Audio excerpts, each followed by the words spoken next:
തെരുവ് നായയുടെ കടിയേൽക്കുന്നവർക്ക് കനത്ത നഷ്ടപരിഹാരം നൽകണമെന്ന് സംസ്ഥാനങ്ങളോട് സുപ്രീം കോടതിയുടെ നിർദ്ദേശം. തെരുവ് നായകൾക്ക് ഭക്ഷണം നൽകുന്നവരും ഉത്തരവാദികളാണെന്നും കോടതി പറഞ്ഞു. നായകൾക്ക് തെരുവിൽ ഭക്ഷണം നൽകരുതെന്നും വീട്ടിൽ കൊണ്ടുപോയി ഭക്ഷണം കൊടുത്തുകൂടെയെന്നും കോടതി ചോദിച്ചു. തെരുവ് നായ ആക്രമണങ്ങളെ ചെറുക്കാൻ സംസ്ഥാനങ്ങൾ കർമ്മ പദ്ധതികൾ നടത്താൻ തയ്യാറാകാത്തതിലും കോടതി അതൃപ്തി അറിയിച്ചു. തെരുവ് നായ ആക്രമണങ്ങളിൽ സംസ്ഥാനങ്ങളൊന്നും ചെയ്യാതിരുന്നാൽ കനത്ത പിഴ നൽകേണ്ടി വരും. മൃഗസ്നേഹികൾ തെരുവ് നായകളെ പരിപാലിച്ചാൽ തെരുവ് നായ ആക്രമണങ്ങളിലും ഉത്തരവാദിത്തം ഏറ്റെടുക്കാൻ ബാധ്യസ്ഥരാണെന്നും കോടതി വ്യക്തമാക്കി.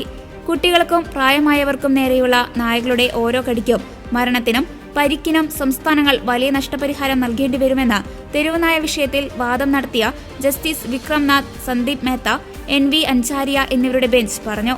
നായപ്രേമികൾക്കായി നീണ്ട അഭിഭാഷക നിര ഹാജരാകുമ്പോൾ മനുഷ്യരുടെ ഭാഗം പറയാൻ ആരുമില്ലെന്ന് കോടതി കുറ്റപ്പെടുത്തി. 9 വയസ്സുള്ള കുട്ടിയെ നായകൾ ആക്രമിക്കുമ്പോൾ ആരെയാണ് ഉത്തരവാദിയാക്കേണ്ടതെന്ന് കോടതി ചോദിച്ചു. അവയ്ക്ക് തീറ്റ നൽകുന്ന സംഘടനയെയാണോ അതോ പ്രശ്നത്തിൽ കണ്ണടച്ചിരിക്കണമെന്നാണോ പറയുന്നതെന്നും കോടതി ചോദിച്ചു. ഹർജി ജനുവരി 20 വീണ്ടും പരിഗണിക്കും.